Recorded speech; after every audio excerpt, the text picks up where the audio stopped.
Bismillahirrahmanirrahim.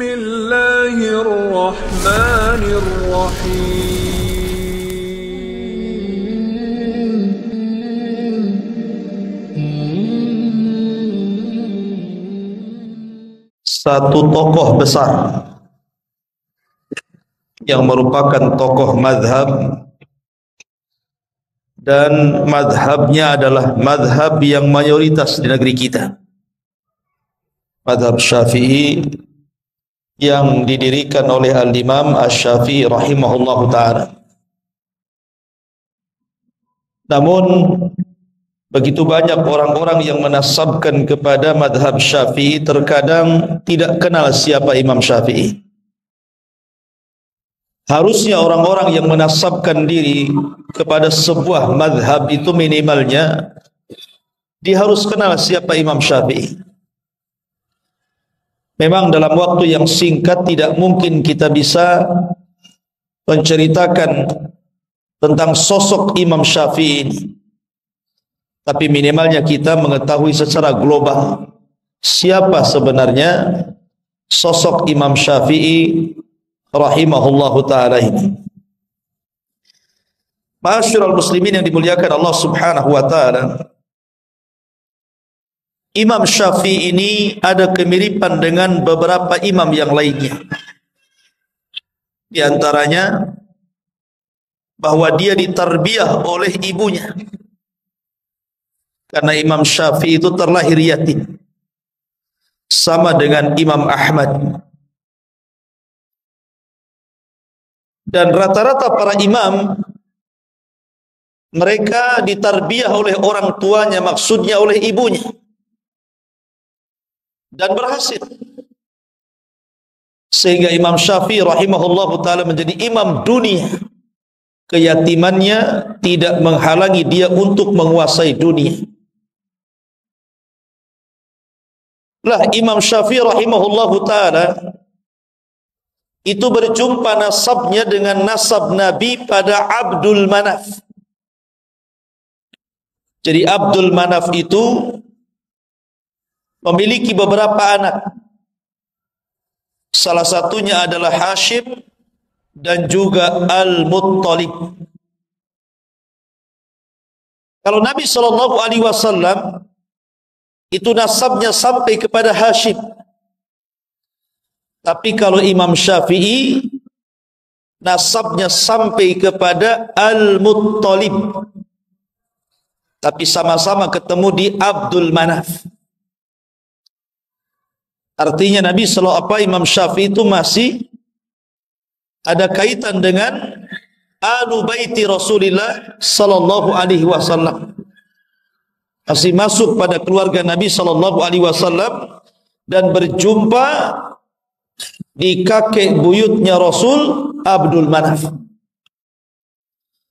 Akan tetapi walaupun Imam Syafi'i jalurnya sampai kepada Abdul Manaf, kita tidak mengenal bahwa dia seorang ahli bait. Yang kita kenal dia adalah seorang imam besar, imam cerdas, bahkan dikatakan mujaddidul ummah, pembaharu umat.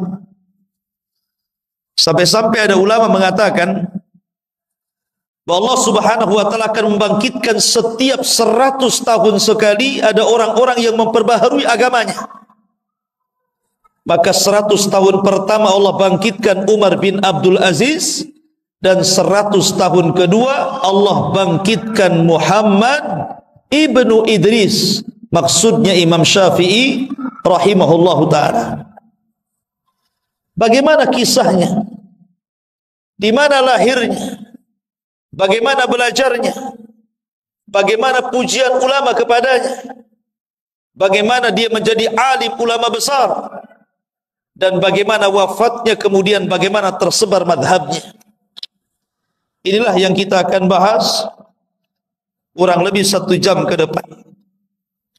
Ma'asyiral muslimin yang dimuliakan Allah Azza wa Jalla, ada kisah yang menarik sebelum saya masuk kepada kisah Imam Syafi'i rahimahullahu ta'ala.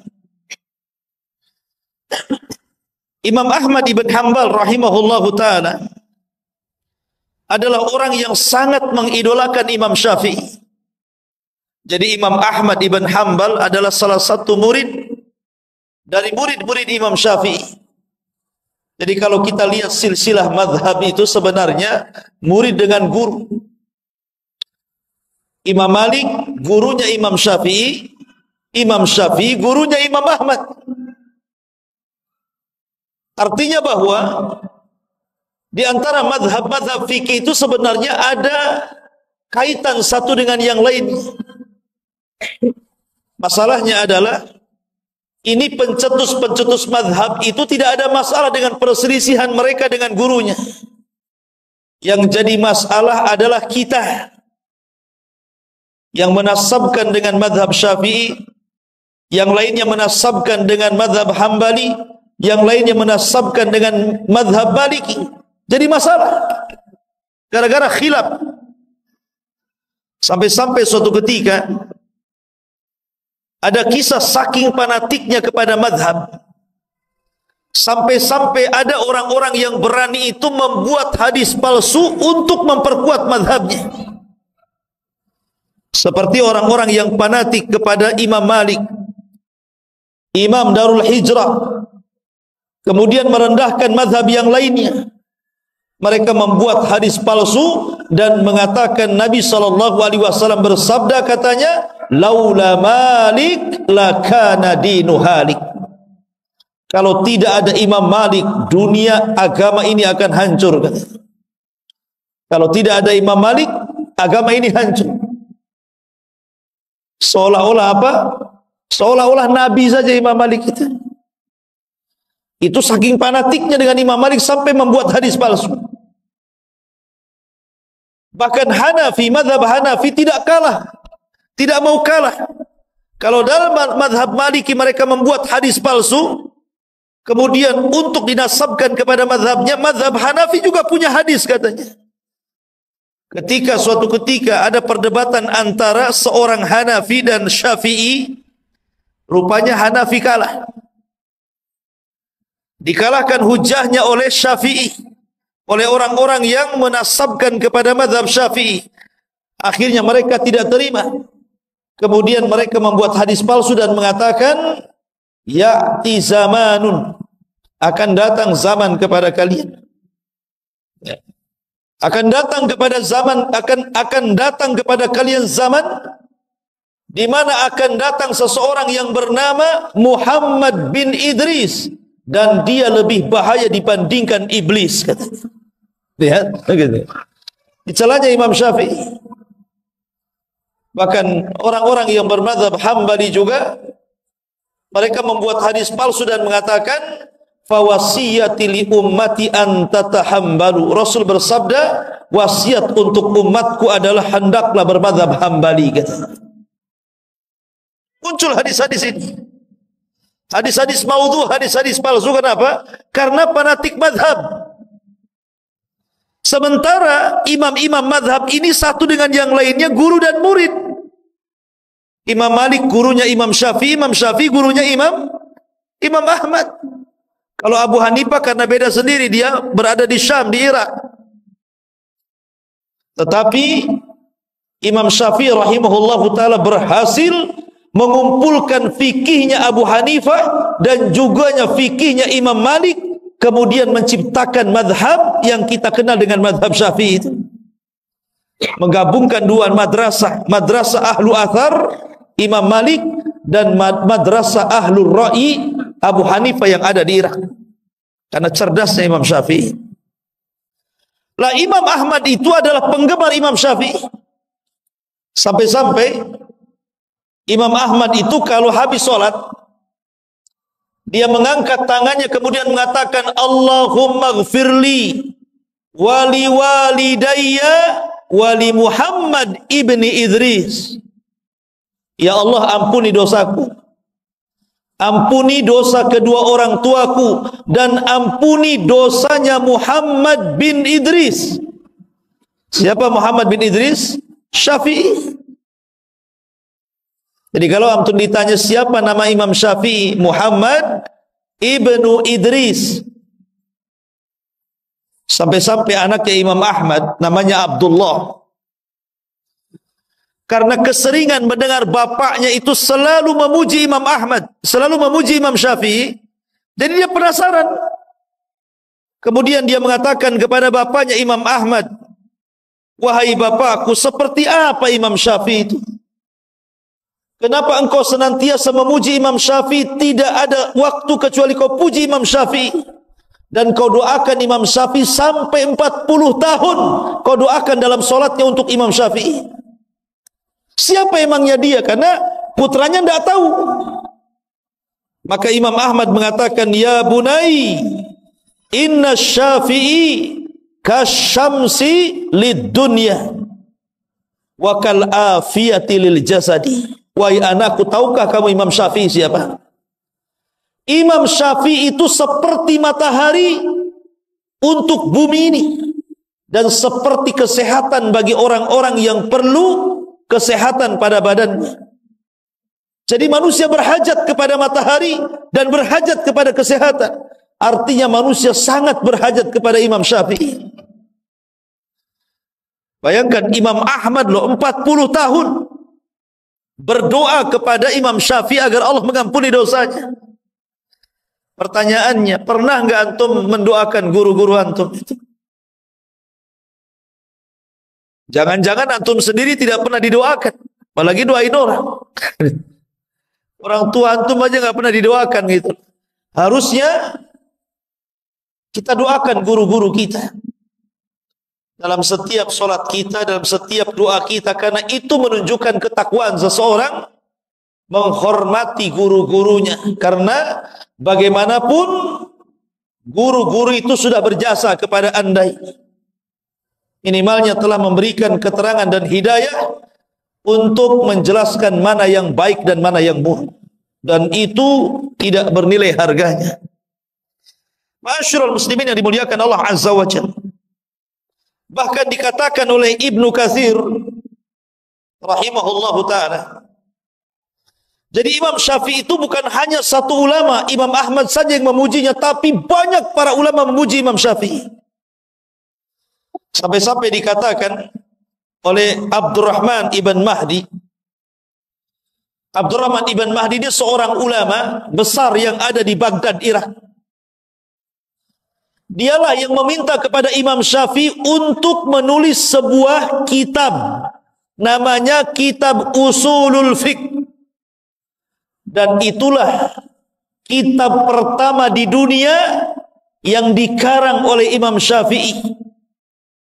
Kalau ditanya siapa yang pertama kali mengarang kitab usul fikih, maka jawabannya adalah Muhammad bin Idris, Imam Syafi'i.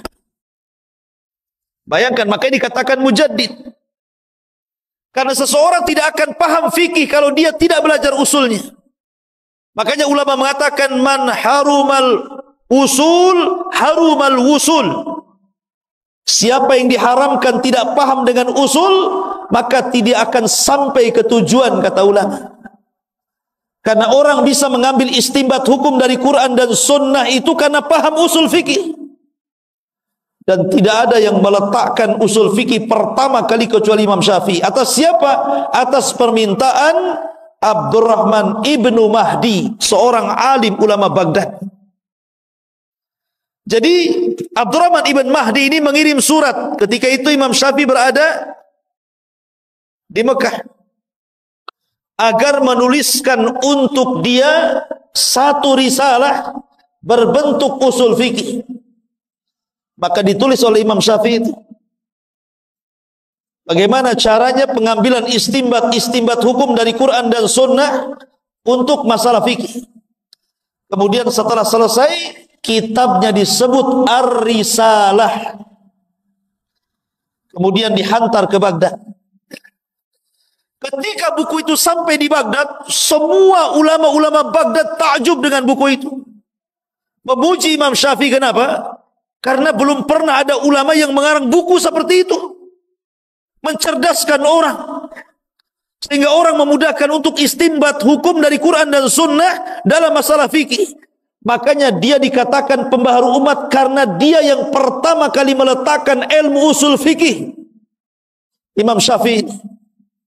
Sehingga kita orang-orang setelahnya memudahkan untuk memahami tentang hukum-hukum dalam fikih dengan pahamnya usul fikih itu. Ma'asyiral muslimin yang dimuliakan Allah Azza wa Jalla. Apa kata Imam Abdurrahman Al-Mahdi rahimahullahu ta'ala? Dia mengatakan, kata Abdurrahman ibn Mahdi, demi Allah, aku tidak pernah melihat orang yang paling berakal melebihi Imam Syafi'i. Dia manusia yang ajaib dan cerdas.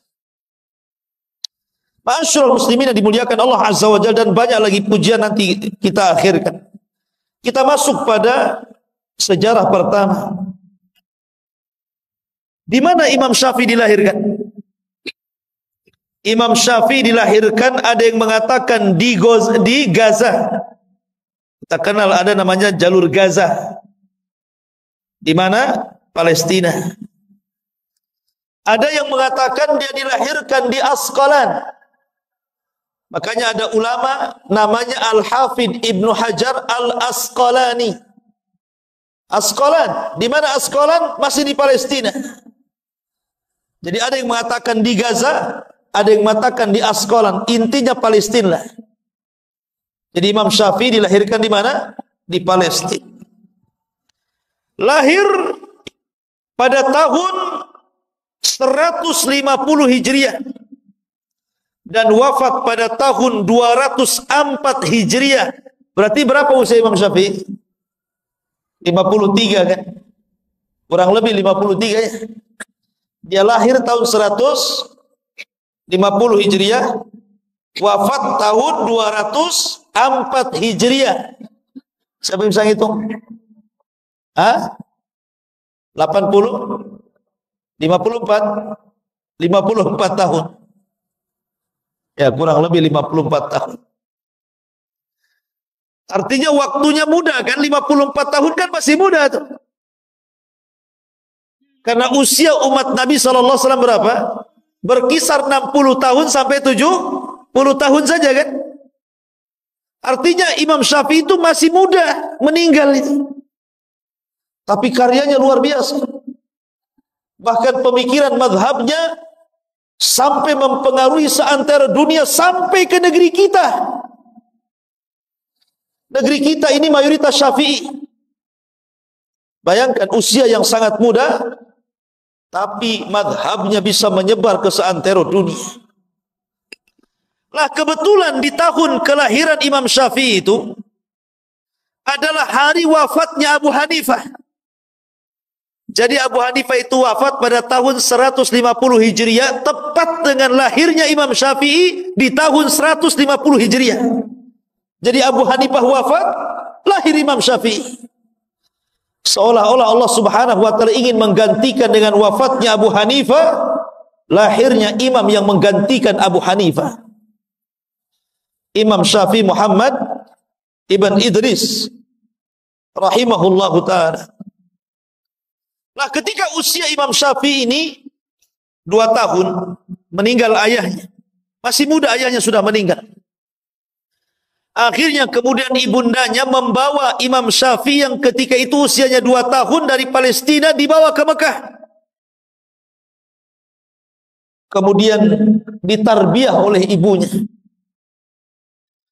Ketika Imam Syafi'i kemudian mulai membesar, usianya sudah 5 tahun, 6 tahun, 7 tahun gitu.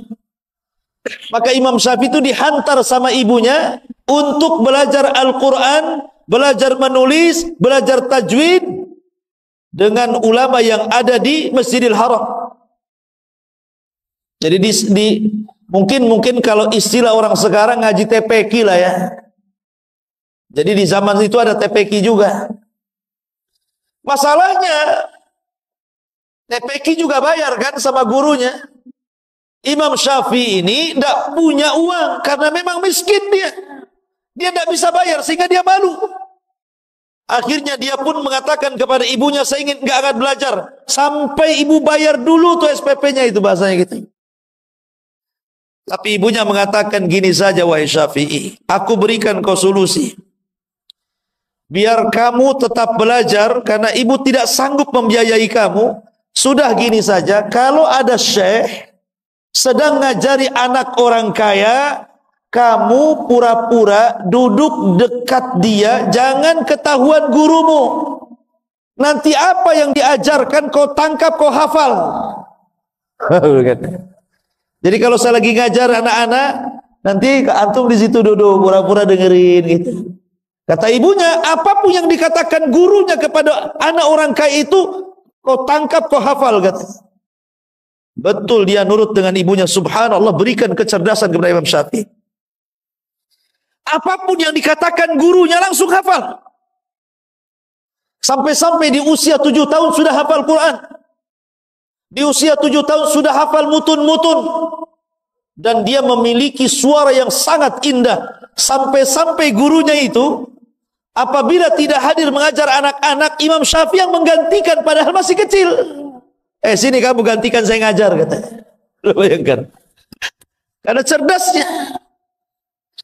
Bahkan di usia 10 tahun, Imam Syafi'i sudah mampu menghafal kitabnya Imam Malik Al-Muwatta. 30.000 hadis di dalam Muwatta itu. Imam Syafi'i ini hafal. Bayangkan, hafal. Usia berapa? 10 tahun. Anak-anak di zaman sekarang 10 tahun error lah, otaknya main game. Ini 10 tahun 30.000 hadis ada di otaknya. Dan dia menghafal Muwatta itu, ikhwan, bukan bertahun-tahun. Ketika dia ingin belajar kepada Imam Malik, dia kan miskin, tidak bisa beli kitab Muwatta itu. Akhirnya dia pinjam kitab Muwatta, kemudian janji bahwa kitab itu akan dikembalikan setelah 9 hari. 9 hari itulah dia hafal kitab Muwatta itu. Setelah hafal dikembalikan bukunya. Bukan disalin, dihafal. 9 hari, ikhwan. Bayangkan, dia bisa menghafal kitab setebal itu. Ma'asyiral muslimin yang dimuliakan Allah Azza wa Jalla. Makanya ulama Mekah namanya Sufyan ibn Uyainah itu sangat takjub dengan Imam Syafi'i. Padahal usianya 10 tahun. Kemudian 12 tahun dia sudah hafal tafsir-tafsir, hafal sarah-sarah hadis. Bahkan di usia 15 tahun, Imam Sufyan Al-Thawri sudah mengizinkan Imam Syafi'i untuk memberikan fatwa. Bayangkan. Di usia 15 tahun, diizinkan untuk ngasih fatwa. Jadi kalau ada orang bertanya, ya Imam apa ini hukumnya? Dia boleh ngasih fatwa. Karena cerdasnya. Masyaallah muslimin yang dimuliakan Allah. Kenapa demikian? Karena Imam Syafi'i itu dari kecil hidup di sebuah kabilah namanya Hudzail. Jadi sengaja ibunya menitipkan di sebuah kabilah Hudzail, di mana kabilah itu adalah kabilah yang paling fasih bahasa Arabnya setelah Quraisy. Jadi Imam Syafi'i bertahun-tahun belajar bahasa Arab di situ. Belajar syair-syair Arab, belajar nahwu, belajar bahasa-bahasa Arab yang dikuasai orang-orang Badui. Karena di zaman itu, seperti Rasul sendiri kan, ketika dilahirkan dibawa ke mana? Ke Bani Sa'idah kan, disusukan dengan Halimah Sa'diyah. Di mana? Di Badui. Supaya terdidik bahasanya, terdidik kesantunannya, terdidik akhlaknya gitu ya. Maka Imam Syafi'i juga sama. Diletakkan di kabilah Hudzail, belajarlah bahasa Arab, belajar syair Arab dan begitu seterusnya. Jadi wajar kalau Imam Syafi'i itu orangnya paling cerdas dalam bahasa Arab. Bahkan tidak ada lahan sama sekali ketika bicara. Dan itu dipuji oleh Ibnu Hisham.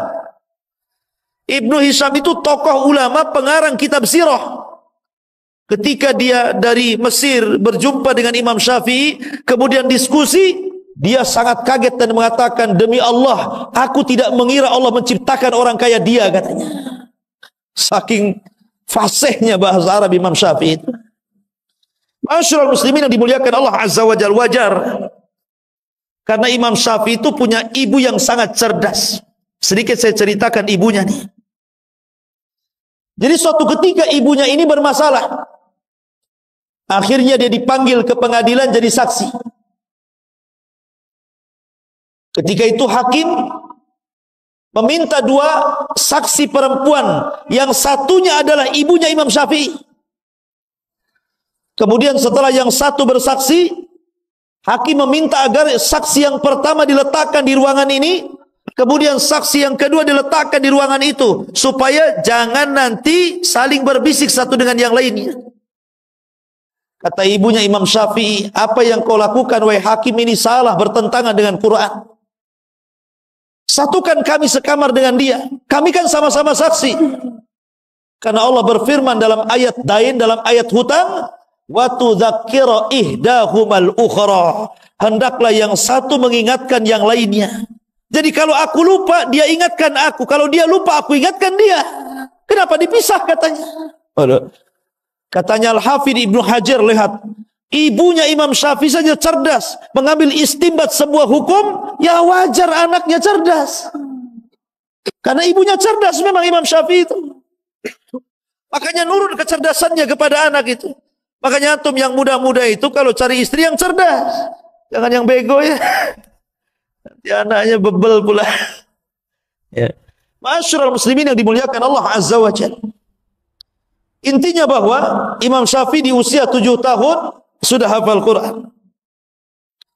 Kemudian setelah kemudian dia belajar bahasa, kemudian sudah diizinkan untuk memberi fatwa itu di Mekah oleh Sufyan ibn Uyainah. Disitulah Imam Syafi'i ingin belajar kepada Imam Malik di Madinah. Ingat, Imam Malik saat itu adalah ulama dunia, ulama yang disegani oleh para penguasa. Karena di zaman Imam Syafi'i itu penguasanya siapa? Penguasanya Khalifah Harun ar-Rasyid. Jadi Imam Syafi'i itu hidup di zaman Khalifah Harun ar-Rasyid. Lah Imam Malik ini orang besar. Dia ulama besar sampai dikenal satu dunia. Lah Imam Syafi'i belum dikenal, masih kecil. Dia ingin belajar kepada Imam Malik, tapi dia sudah persiapkan, dia sudah hafal muwatta'nya dulu. Akhirnya dia pun menyurati pemimpin Madinah, gubernur Madinah, agar memberikan menjadi perantara dia bisa belajar kepada Imam Syafi'i, kepada Imam Malik. Tapi gubernurnya ketakutan, tidak berani. Mana ada yang berani datang kepada Imam Malik, apalagi Imam Malik tidak mau perantara-perantara. Tetapi singkat cerita, akhirnya gubernur itu pun mengantar Imam Syafi'i dan berjumpa dengan Imam Malik. Imam Syafi'i masih kecil ketika itu. Akhirnya ketika Imam Malik melihat kecerdasan Imam Syafi'i, bagaimana dia sudah bisa menguasai kitabnya Muwatta', dia sudah hafal Quran, dia sudah hafal tafsir, dan dia memiliki bahasa yang luar biasa, Imam Malik pun takjub. Akhirnya kata Imam Malik, sudah, kamu belajar sama saya. Akhirnya kemudian Imam Syafi'i menjadi murid kekhususan Imam Malik. 9 tahun belajar dengan Imam Malik. Disedotnya ilmu Imam Malik itu luar biasa. Sampai akhirnya ma'asyiral muslimin yang dimuliakan Allah Azza wa Jalla, setelah kemudian 9 tahun dia pun belajar kepada Imam Malik rahimahullahu ta'ala dan mengambil seluruh ilmu Imam Malik. Maka dia meminta izin kepada Imam Malik untuk mengambil ilmunya Abu Hanifah. Di mana Abu Hanifah? Di Irak sana. Tapi kan Abu Hanifah sudah meninggal. Maksudnya belajar kepada murid-muridnya. Ketika melihat semangat Imam Syafi'i, Imam Malik mendukung. Kalau engkau ingin belajar kepada murid-murid Abu Hanifah, maka saya danai kamu. Oh, antum cari guru yang kayak gini. Ya. Ustaz, tolonglah ongkosi saya ke Yaman. Jadi didanai sama Imam Malik itu. Berangkatlah Imam Syafi'i. Kemana? Ke Irak, ke Baghdad sana. Dan di Baghdad dia banyak ketemu murid-murid Imam Ahmad. Salah satunya adalah dia berjumpa dengan Muhammad Hasan Asy-Syaibani, kemudian Abu Yusuf Al-Qadhi, dan itulah 2 murid Abu Hanifah yang paling cerdas ketika itu. Jadi Imam Syafi'i kemudian berdialog, kemudian menyerap ilmunya Abu Hanifah. Disinilah Imam Syafi'i menggabungkan dua madrasah yang berbeda. Kalau Imam Malik murni madrasahnya ahli hadis. Tapi kalau Abu Hanifah madrasahnya ahlul ra'i. Ya, ahlul ra'i itu maksudnya apa? Banyak menggunakan akal. Ya. Menggunakan akal untuk memutuskan sebuah perkara. Maka Imam Syafi'i menggabungkan dua mazhab yang berbeda ini. Ketika itulah Imam Syafi'i di Baghdad menulis satu kitab namanya Al-Hujjah atau disebut dengan Risalah Awal. Yang disebut dengan Qaulul Qadim namanya. Ucapan Imam Syafi'i lama. Karena ketika Imam Syafi'i hijrah ke Mesir, kemudian wafat di Mesir, Imam Syafi'i menarik semua kata-kata dan fatwanya dalam kitab Al-Hujjah itu, kemudian ngarang buku lagi namanya Al-Um. Makanya Al-Um itu disebut Qaulun Jadid, perkataan yang baru. Jadi Imam Syafi'i itu punya fatwa lama, punya fatwa baru. Dan tidak mengapa seseorang itu berubah-ubah pendapat. Pamannya dulu pendapat dia seperti ini, kemudian belajar dapat ilmu baru. Oh, enggak benar yang dulu saya tinggalkan. Yang barulah yang lebih kuat menurut saya. Tidak ada masalah. Ya. Karena Imam Syafi'i 99% fatwanya dirubah. Bukan satu fatwa. 99% loh fatwanya dirubah. Jadi dari kaul qadim menjadi kaul jadid. Tetapi para ulama setelahnya ada yang kemudian memandang kaul qadim itu lebih kuat sehingga menguatkan kaul qadim, ada yang kemudian memandang kaul jadid lebih kuat akhirnya merojehkan kaul jadid. Terjadilah khilaf antar madhab Syafi'i. Ya gitu ya. Jadi di tubuh madhab Syafi'i itu banyak khilaf. Karena ada yang mengambil perkataan yang lama dari Imam Syafi'i dan ada yang mengambil perkataan baru Imam Syafi'i masalahnya.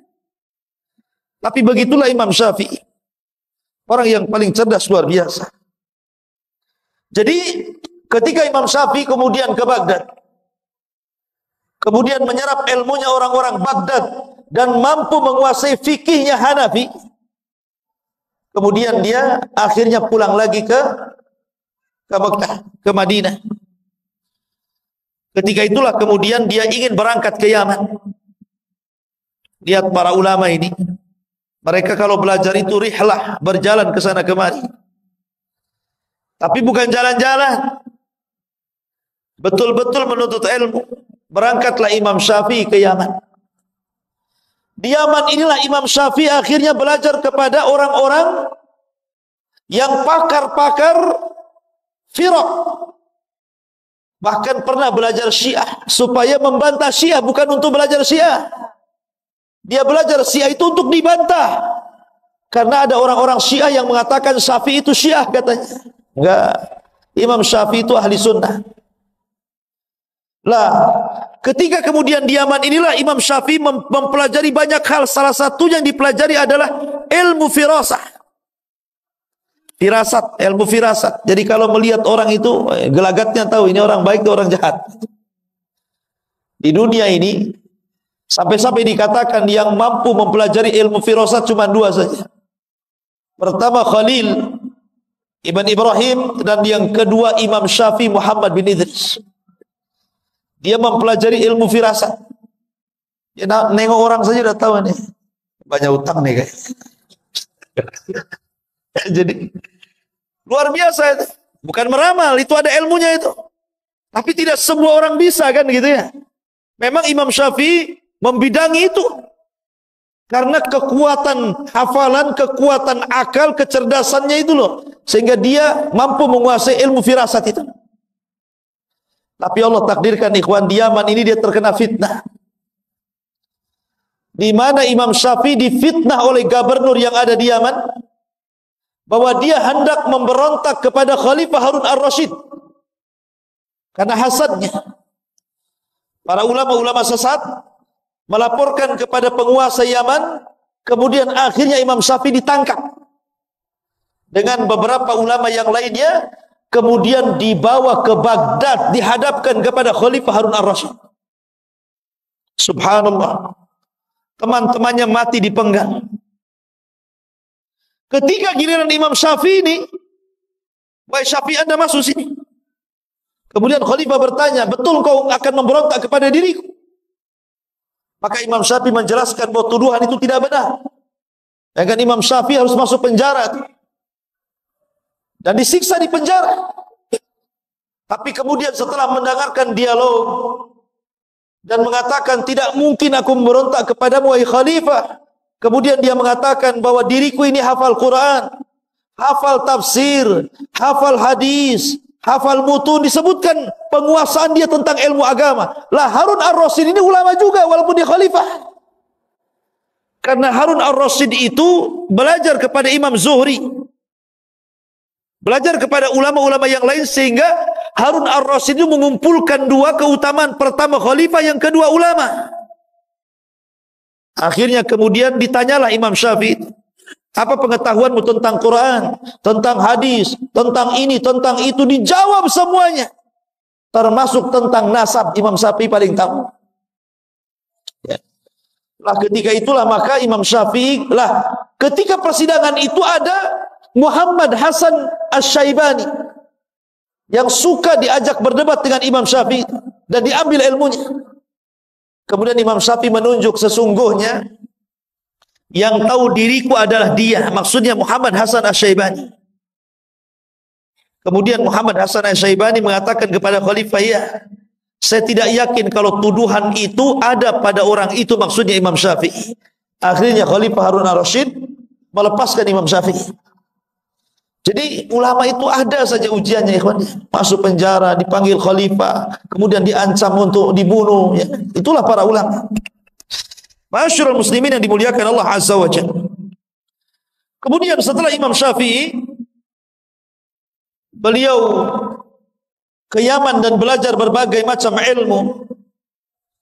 Maka kemudian Imam Syafi'i pun kembali ke Mekah dan sempat kemudian memberikan fatwa di sana. Tapi kemudian setelah itu Imam Syafi'i kemudian safar lagi ke Mesir, dan itu ketika mendekati usia 50 tahun. Dia ke Mesir. Di Mesir inilah dia mengarang kitab Al-Umm. Yang menarik, perkataan lamanya dalam kitab Al-Hujjah ditarik semuanya, kemudian mengarang satu kitab Al-Umm. Dan hanya 5 tahun di Mesir, akhirnya Imam Syafi'i pun meninggal dunia di Mesir. Itulah sejarah singkat Imam Syafi'i. Baik, kita akan membahas beberapa akhlak, ketakwaan, dan keajaiban Imam Syafi'i. Ma'asyiral muslimin yang dimuliakan Allah Subhanahu wa taala. Imam Syafi'i ini dikenal ketakwaannya. Suatu ketika berkumpullah Imam Syafi'i, kemudian Sufyan ibn Uyainah, kemudian para ulama yang lain di hadapan Khalifah Harun ar-Rasyid. Ketika itu Harun ar-Rasyid meminta agar salah satu ulama itu memberikan nasihat. Cobalah kalian memberikan nasihat. Bentar ya, makin kecil saja suaranya, habis baterai. Lah ketika itu kemudian Khalifah meminta Imam Syafi'i memberikan nasihat, tapi Imam Syafi'i tidak mau. Kenapa? Karena ada gurunya Sufyan ibn Uyainah.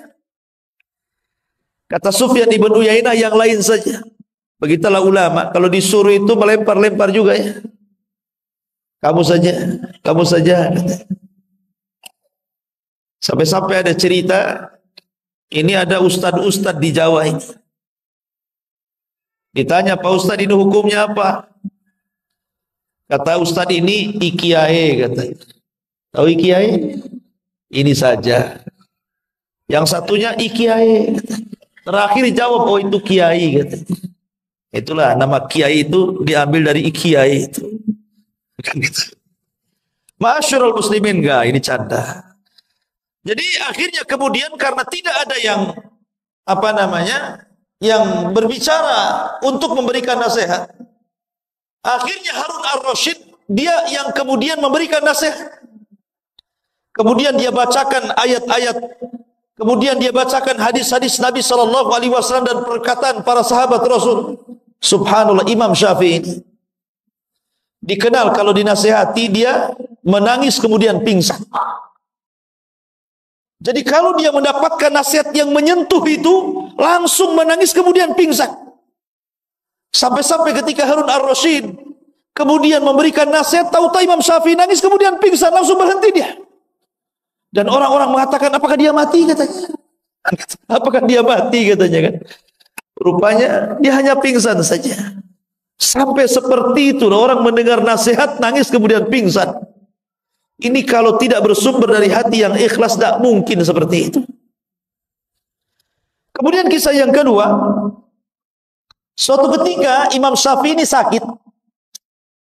Ada muridnya namanya Rabi' ibn Sulaiman. Rabi' ibn Sulaiman salah satu dari alim Baghdad berziarah kepada Imam Syafi'i, gurunya ketika itu sedang sakit.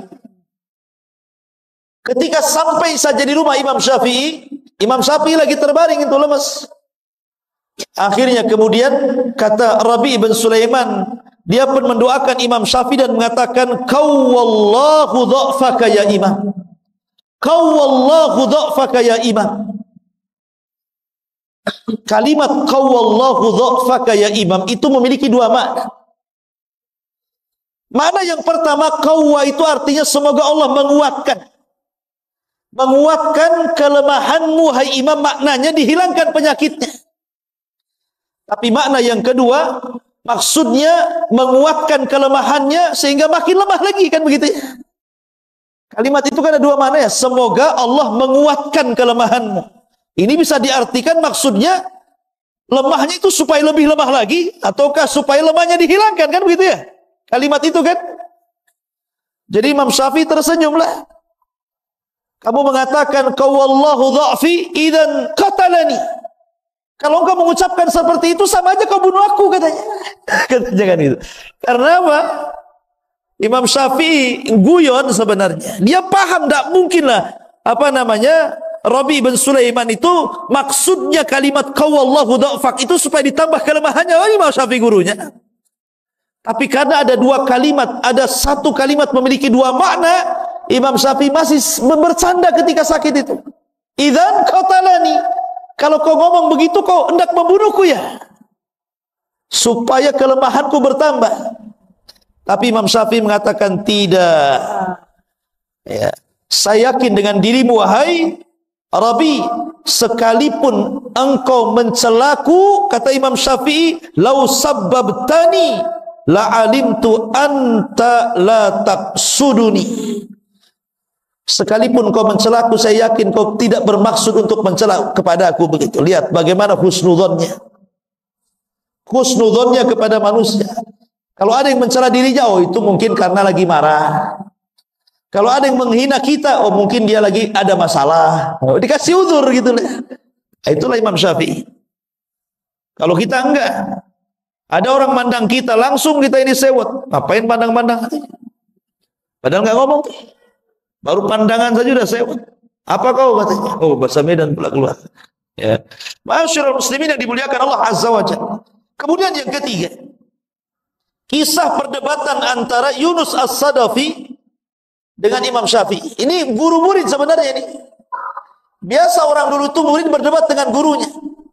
Jadi Yunus As-Sadafi atau Ibn Abdil A'la ini bermasalah dengan Imam Syafi'i ini, berdebat gitu sangat sengit sampai keduanya mengangkat suaranya saking kencangnya gitu.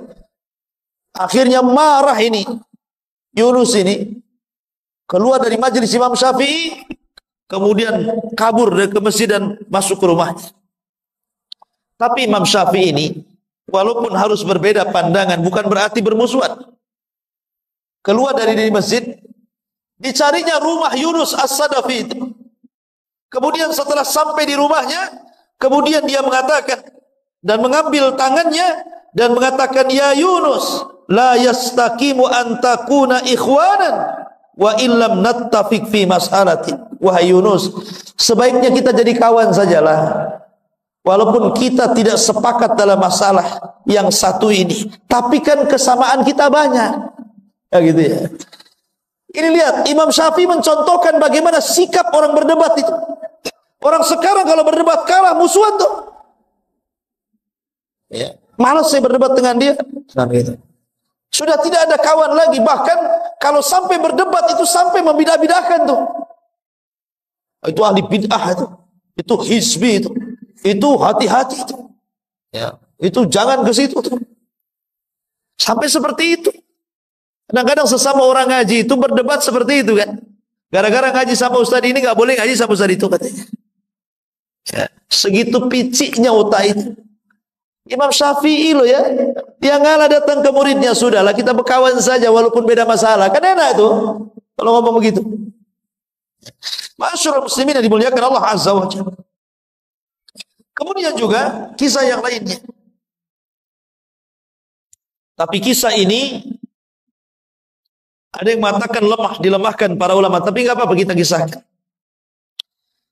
Jadi karena Imam Syafi'i itu selalu dipuji-puji Imam Ahmad, sampai anak perempuan Imam Ahmad itu setiap hari mendapatkan dongeng dari Imam Ahmad tentang sosok Imam Syafi'i.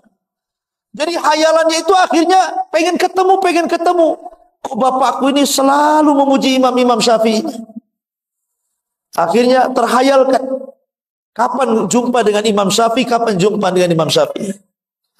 Allah takdirkan, Masya Allah, di musim Saif, Imam Syafi'i itu kebetulan safar dari Mekah ke Baghdad, dan rumah Imam Ahmad itu di Baghdad. Dan qadarullah ketika itu Imam Syafi'i sedang sakit panas, bukan kena corona. Ya sakit demam, diikat kepalanya. Ya. Kemudian mampir pula di rumah Imam Ahmad. Wow, Imam Ahmad senang. Kenapa? Karena anak-anaknya selalu bercerita tentang Imam Syafi'i. Imam Ahmad ingin kenalkan, ini loh orang yang selalu aku ceritakan kepada kalian, gitu maksudnya. Wah, senang anak-anaknya. Yang selama ini mereka penasaran, ceritanya Imam Syafi'i itu diceritakan Imam Ahmad, rupanya orangnya datang, kan bahagia. Tapi kebahagiaan itu kemudian menjadi kekecewaan. Ketika salah satu putri Imam Ahmad ini memperhatikan ibadahnya Imam Syafi'i karena ingin menirunya. Seperti apa sih hebatnya orang ini? Kenapa bapakku sampai mengalem-ngalem dia? Mulailah malam hari. Awalnya datang Imam Syafi'i, tentu namanya tamu kan dijamu tuh. Kasih makan enak. Sekali makan habis makanannya. Satu meja. Jadi ditengokin saja sama anaknya. Banyak makannya nih Imam ini. Gitu. Kemudian habis makan dia jilat-jilati tangannya. Kemudian dia perhatikan cara makannya. Kenapa dia cara makannya tidak pakai sunnah Nabi? Sunnah Nabi kan 3 jari. Ini main kerewek 5 jari ini. Ya. Harusnya kan seorang imam itu pakai 3 jari, makan sedikit, ini habis satu meja. Mulai dia bertanya-tanya ini Syafi'i, kamu bukan Syafi'i? Akhirnya malam harinya ditengok lagi. Nggak ada pun sholat malam dia. Tak tahajud, tak witir, tidur aja gulang-guling gitu. Sampai subuh. Ya. Kata anaknya, macam mana? Betul Imam Syafi'i. Kalau imam kan harus sholat malam, tahajud gitu ya. Anehnya lagi yang ketiga. Ketika Imam Ahmad bangun di waktu subuh, ngajak Imam Syafi'i sholat subuh nggak wudu lagi, bayangkan. Mungkin stres anaknya ini. Ini jangan-jangan Imam Syafi'i KW ini. Ya. Masyaallah muslimin yang dimuliakan Allah Azza wa Jalla. Penasaranlah anaknya ini. Kemudian manggil bapaknya Imam Ahmad. Wahai Abi, betul tak Imam Syafi'i itu? Kata Imam Ahmad, iya dia itu Imam Syafi'i. Dialah orang yang suka aku puji-puji, aku doakan 40 tahun. Dialah orang. Kata anak putrinya begini, wahai bapakku, saya punya 3 soalan. Pertama, saya perhatikan cara makan dia. Sudah tidak pakai sunnah, habis pula satu meja. Kemudian yang kedua, kok nggak pernah sholat malam? Aku perhatikan dia nggak witir, nggak tahajud, nggak ada apa-apa, tidur aja kerjanya. Kemudian ketika saya perhatikan dia pulang dari rumah, itu air yang kau sediakan wahai bapakku untuk berwudu disentuh pun tidak. Langsung ke masjid dia. Sebenarnya ada apa ini? Akhirnya Imam Ahmad juga penasaran, ingin tanya juga sama Imam Syafi'i pertanyaan tiga perkara dari anak dia. Mulailah kemudian Imam Syafi'i ditanya tentang 3 soalan dari anak itu. Imam Syafi'i ini orang cerdas ya. Dia ada jawabannya. Kalau antum di posisi Imam Syafi'i malu, memang antum seperti itu. Gitu ya. Tapi Imam Syafi'i mengatakan, ya Ahmad, haddatsana Rasulullah sallallahu alaihi wa haddatsana fulan qala haddatsana fulan qala Rasulullah sallallahu alaihi wasallam. Kemudian dia membacakan, adapun kenapa saya makan saya habiskan semuanya itu karena Rasulullah bersabda, ta'amul qurama dawa wa ta'amul bukhala daun. Karena makanan orang yang ikhlas itu, makanan orang yang dermawan itu pasti jadi obat. Makanya mumpung ini obatku makan semua. Kan aku lagi sakit kemarin itu, lagi demam. Tapi bukan kena corona sekali lagi. Setelah saya makan habis makananmu, alhamdulillah, hilang demam saya katanya. Hilang demam saya. Ta'amul qurama dawa. Bahwa makanan yang diberikan orang yang dermawan, orang ikhlas pasti jadi obat. Tapi makanan yang diberikan orang bakhil, hati-hati jadi penyakit. Hati-hati jadi penyakit. Makanya kalau antum punya kawan bakhil ditraktir jangan mau, pulang mencret. Iya. Oh, kalau kawannya ini dermawan, maulah saya. Jadi kalau antum sakit di rumah, stres, nah, telepon saja kawan yang dermawan itu. Kapan traktir saya? Tidak usah ke apotek cari obat. Cari kawan saja yang dermawan. Kemudian yang kedua, kenapa aku tidak tidur? Kata. Aku tidak tidur, kata Imam Syafi'i. Memang aku tidak sholat malam, aku tidak tahajud, aku tidak witir. Tetapi sepanjang malam ini aku teringat hadis Nabi. Kemudian aku usahakan hadis itu dalam satu malam aku keluarkan faedah-faedahnya. Dan aku berhasil mengumpulkan 100 faedah dari hadis itu. Kemudian Imam Ahmad penasaran, hadis apa itu? Kemudian Imam Syafi'i mengatakan, hadis tentang burung Nughair. Jadi Anas bin Malik itu punya adik kecil belum balik namanya Abu Umair. Bayangkan anak belum balik tapi sudah disebut Abu loh ya. Abu Umair. Gak apa-apa. Seseorang itu walaupun belum menikah dipanggil Abu, itu kunyah, sunnah hukumnya. Ya. Sama Ustaz, kenapa? Takut dicap radikal. Karena orang radikal itu depannya abu-abu. Ini Abu Umair, itu kecil, anak kecil Abu Umair ini. Punya burung namanya Nughair. Dari sini boleh seseorang itu punya peliharaan dikasih nama. Boleh punya kucing dikasih nama siapa? Ya, kasih nama siapa? Kucing. Jangan kasih nama istri antum. Jadi boleh kita memberikan nama kepada peliharaan sebagaimana di zaman itu ada burung dikasih nama Nughair sama si Abu Umair ini. Namanya anak burung berakal, belum balik, kan tidak pandai merawat burungnya. Lain dengan kayak antum, mungkin ada sangkarnya dimandikan, orangnya belum mandi, burungnya sudah mandi.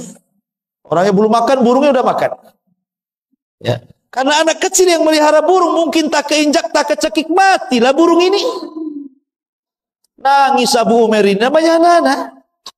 Maka dilaporkanlah oleh Anas bin Malik kakaknya kepada Rasulullah, ya Rasulullah, adik saya menangis. Kenapa? Burungnya mati. Maka Nabi langsung dari rumahnya, bayangkan, takziah gara-gara kematian burung. Bayangkan. Orang burung mati takziah loh Nabi. Bukan orang saja takziah. Nabi bertakziah sama anak kecil gara-gara burungnya mati. Kenapa?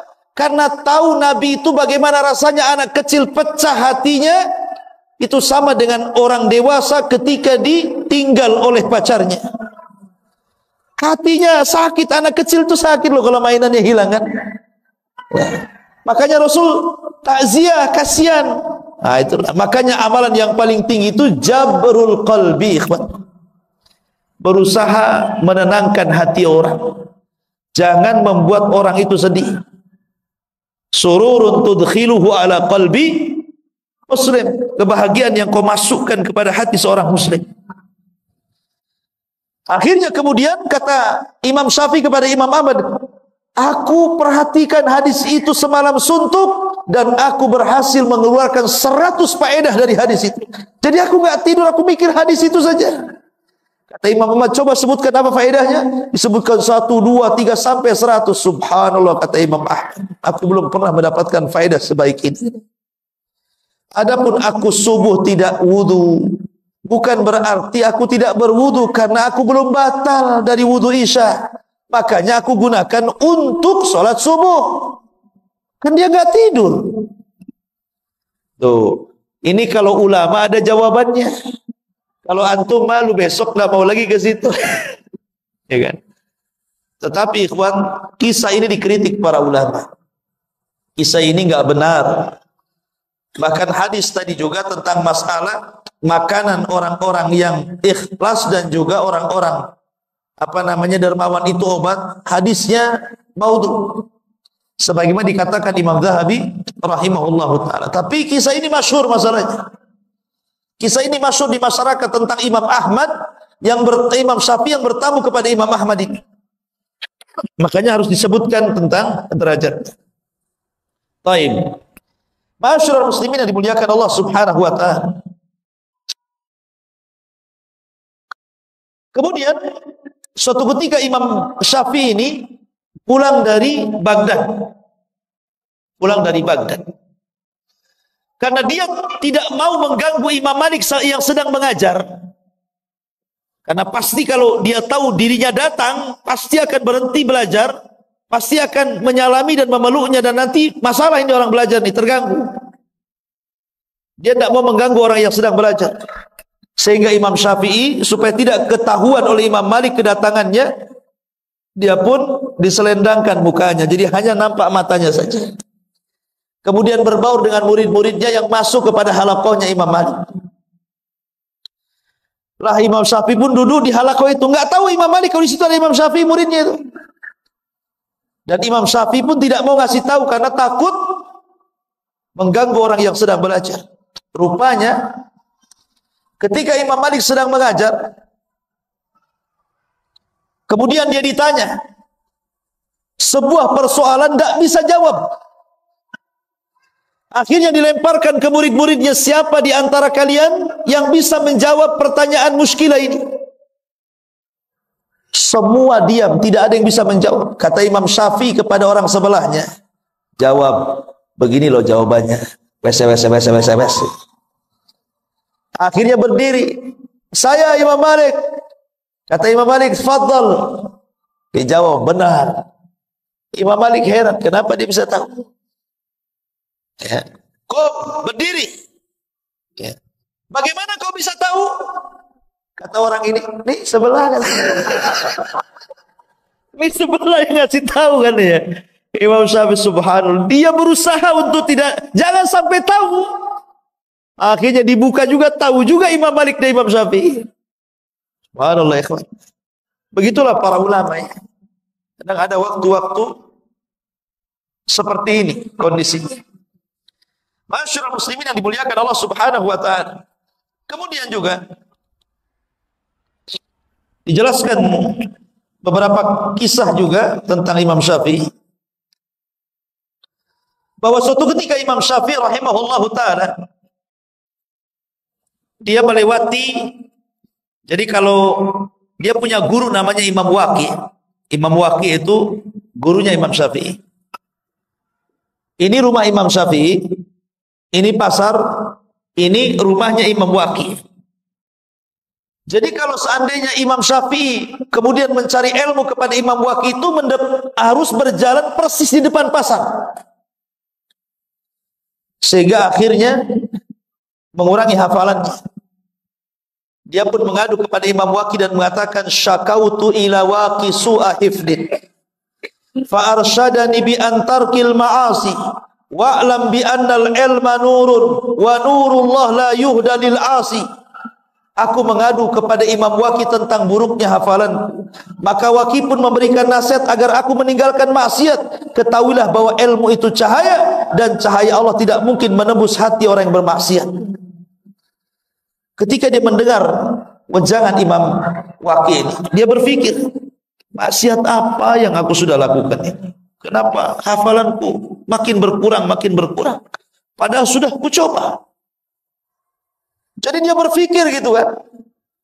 Betul kata guruku ini, bahwa yang membuat aku ini hilang hafalan gara-gara maksiat. Tapi maksiat apa? Gitu. Dipikir, akhirnya dia baru paham. Jangan-jangan gara-gara lewat di depan pasar. Bayangkan Imam Syafi'i lewat di depan pasar, merutul hafalannya. Padahal nggak ngapa-ngapain, lewat depan pasar aja. Akhirnya keesokan harinya, ketika dia sudah tahu sebabnya, dia ganti rutenya. Jadi nggak mau lagi lewat depan pasar, lewat belakang pasar dia. Setelah lewat belakang pasar, kuat lagi hafalannya. Itu lama dulu ikhwan. Ya. Kenapa? Karena di pintu pasar itu banyak kemaksiatan di situ. Pasar itu kan tempat perangnya setan, ikhwan. Setan itu kalau mau perang dia ke pasar, bawa bendera, ditancapkan bendera perangnya itu. Makanya Rasul mengatakan seburuk-buruk tempat pasar, sebaik-baik tempat masjid. Tapi pasar sekarang ini luar biasa, lihat mall itu. Orang masuk saja tidak mau keluar. Ya. Disulap di zaman sekarang. Seburuk-buruk tempat jadi seindah-indah tempat. Kan itu. Jadi Imam Syafi'i ini kalau lewat pasar ini karena menyaksikan banyak maksiat dalam pasar itu yang mengurangi, padahal dia tidak ikut terlibat dalam kejahatan itu, dalam maksiat dalam pasar itu. Tapi itu sudah bisa mempengaruhi loh ya. Coba pengaruhi. Jadi sebenarnya yang membuat kita tidak cerdas, yang membuat kita hafalannya hilang, yang membuat kita tidak hafal. Pamannya kita ini membaca, anggaplah kemarin hafal wadduha, kemudian sekarang hafal watini, wadduhanya hilang, watininya hafal. Besoknya kulhu, watininya hilang, kulhunya yang hafal. Kan ada tuh yang seperti itu. Itu bukan nambah hafalan, ganti hafalan. Diganti itu hafalannya ya. Ya. Boleh itu karena kenapa kok jadi ganti hafalan bukan nambah hafalan, itu karena maksiat yang dilakukan. Maksiat sebenarnya menjadikan orang itu jahil. Ya, dan ini wasiat yang bagus daripada Imam Syafi'i rahimahullahu taala. Ma'asyiral muslimin yang dimuliakan Allah Subhanahu wa taala. Adapun Imam Syafi'i ini memiliki guru-guru yang luar biasa. Di antaranya beliau memiliki guru di Madinah namanya Malik ibn Anas. Imam Malik ibn Anas, Ibrahim ibn Sa'ad al-Ansari, Abdul Aziz ibn Muhammad ad-Darari, Ibrahim ibn Abi Yahya, Abdullah ibn Tafih as-Sa'ig. Kemudian di Yaman dia juga punya guru namanya Hisham ibn Yunus, Hisham ibn Yusuf qadi Yaman. Kemudian Amr ibn Abi Salamah, Yahya bin Hassan, Mutarrif ibn Mazin. Kemudian di Irak dia juga punya guru namanya Waqi ibn Jarrah, Abu Usamah Hamad ibn Usamah al-Kufiyan, Ismail ibn Ulayyah dan yang lainnya. Termasuk di Mekah dia berguru kepada Sufyan ibn Uyainah, Muslim ibn Khalid, Abdul Majid dan yang lainnya. Intinya bahwa itulah guru-guru kondang beliau yang menjadikan Imam Syafi'i menjadi sebuah ulama besar dan akan senantiasa dikenang. Siapa Imam Syafi'i? Sebenarnya kenapa madhabnya itu sampai menyebar, ikhwan? Sebelum Imam Syafi'i itu sudah banyak madhab. Imam Ibnu Jarir itu punya madhab, namanya madhab Ibnu Jarir. Sufyan ibn Uyainah punya madhab, namanya madhab Uyainah. Sufyan al-Thawri punya madhab, namanya madhab al-Thawri. Kemudian Al-Auza'i namanya madhab Auza'i. Jadi madhab itu dulu banyak, bukan 4 madhab saja. Cuman masalahnya ulama-ulama ini tidak banyak muridnya yang menyebarkan madhabnya ke seantero dunia, sehingga dengan hilangnya mereka, hilangnya juga madhab mereka. Wafatnya mereka menjadikan wafat juga cara pandang mereka, sehingga tidak banyak dikenang orang. Kecuali 4 madhab, ya, Maliki, Hanafi, kemudian Hambali dan Syafi'i. Ini murid-muridnya banyak, sehingga murid-muridnya inilah kemudian mencatat seluruh fatwa-fatwa Syafi'i, Imam Malik, Abu Hanifah, Imam Ahmad. Kemudian setelah imam-imam ini meninggal, maka fatwa-fatwa mereka menyebar di seantero dunia. Makanya madhabnya tersebar. Bukan berarti madhab ini cuma 4 ini saja. Tidak, sebelumnya banyak madhab, cuman tidak tersebar, tidak seperti 4 madhab, ya. Tetapi ingat, Imam Syafi'i sendiri mengatakan dalam urusan madhab, idza sahhal hadis fahuwa madhabi. Kalau hadis itu sahih, berarti itu madhabku. Maknanya, kalau kita mengikuti hadis yang sahih, kata Imam Syafi'i, dia sudah ikut madhabku. Ya kan? Jadi tidak perlu fanatik dengan madhab itu, ya. Karena kalau kita bicara madhab itu ada 3 kelompok di masyarakat itu. 1, ada orang yang fanatik buta dengan madhab. Saya mah Syafi'i Ustaz, Hambali tidak mau, Maliki ogah, Hanafi apalagi katanya. Saya tidak mau. Syafi'i tetap Syafi'i, hidup mati Syafi'i katanya. Mau benar mau salah Syafi'i. Ada orang yang seperti itu. Itu fanatik madhab. Nah. Yang kedua, di kelompok yang kedua nggak mau bermadhab ya. Apalah Syafi'i, Maliki, Hambali, nggak mau. Kenapa? Karena Rasul bersabda, kutinggalkan 2 pusaka kepada kalian. Siapa yang berpegang, selamat kalian, tidak akan sesat. Quran dan Sunnah. Quran Sunnah saja saya. Madhab nggak perlu. Ada kan orang seperti itu? Quran Sunnah sajalah saya. Karena Rasulullah yang menyebutkan Quran Sunnah, tidak disuruh ngikut Syafi'i, Maliki, Hanafi, Hambali. Ada orang yang tidak perlu madhab. Tidak perlu saya madhab. Kelompok yang ketiga ini tengah-tengah. Dia tidak melepaskan madhab dan tidak juga fanatik madhab. Mana-mana yang benar dari madhab itu, umpamanya kebenaran ada dalam Syafi'i, saya Syafi'i. Kebenaran dalam Hambali, saya Hambali. Kebenaran ada pada Maliki, saya Maliki. Kebenaran pada Abu Hanifah, saya Hanafi. Mana-mana yang benar, itulah yang dipilih. Dan harusnya ambil yang terakhir ini pendapat kita, supaya tidak fanatik madhab. Ya, karena masing-masing ulama itu kan punya keistimewaan, ya. Sekarang kalau seandainya orang yang tidak mau bermadhab ini, Quran Sunnah saja, saya katakan, gimana kau caranya memahami Quran dan Sunnah kalau tanpa ulama? Hah? Justru dengan adanya madhab itu kita tertolong. Jadi kita paham maksud Quran, maksud hadis. Ini loh ulama yang paling paham, karena ulama itu warasatul anbiya. Tetap kita butuh ulama untuk memahami itu, karena kita bukan siapa-siapa. Tapi kita juga jangan sampai fanatik, karena mereka bukan nabi. Ulama itu tidak maksum. Yang maksum itu nabi. Makanya ambil yang benar, campakkan yang salah. Itulah seruan dan slogan mereka semuanya. Seperti Imam Syafi'i mengatakan, apabila kau dapati dalam bukuku menyelisih Al-Quran dan Sunnah, tinggalkan. Tetapi yang sesuai dengan Quran dan Sunnah ambil. Itu kata-kata Imam Syafi'i itu. Ya. Maka kita ambil yang sesuai dengan Al-Quran dan Sunnah, dan kita tinggalkan yang tidak sesuai, selesai. Ya kan? Jadi tidak perlu lagi kita sibuk. Anda bermadhab, bermadhab, tapi semua madhab. Gitu. Ya. Ustaz, saya mau Syafi'i saja, nggak apa-apa. Antum Syafi'i saja, nggak dilarang. Tapi kalau yang jelek, artinya jangan mengikuti semuanya. Karena tidak semua perkataan Syafi'i kan benar, kan namanya manusia pasti salah kan begitu. Yang benar saja nggak apa-apa ambil, yang salah jangan. Ya, karena banyak para ulama pun mereka bermadhab Syafi'i. Imam Nawawi Asy-Syafi'i, Ibnu Hajar Asy-Syafi'i, kan begitu. Nggak apa-apa. Syafi'i nggak apa-apa Syafi'i. Tapi Syafi'i yang lurus. Jangan di sini Syafi'i, di sana tak Syafi'i pula. Ya kan? Ada yang seperti itu, ada. Ya. Contohnya gimana? Dalam mazhab Syafi'i, kalau cerita cadar itu, itu wajib. Imam Syafi'i kalau bicara cadar itu wajib. Justru mazhab yang lain tidak mengatakan wajib. Ya kan? Tapi ketika ada orang yang kemudian bercadar dibilang apa? Itu niru adat Saudi. Saudi itu Hambali, ikhwan. Bukan Syafi'i. Kan gitu ya? Itu karena tidak paham mazhab kan? Harusnya kalau dia paham mazhab jangan ngomong begitu. Justru mazhab Syafi'i itu wajib pakai cadar itu. Dan mazhab yang lain tidak. Kenapa Anda kemudian ngaku mazhab Syafi'i tapi urusan ini Anda katakan dari Saudi katanya? Berarti tak paham mazhab.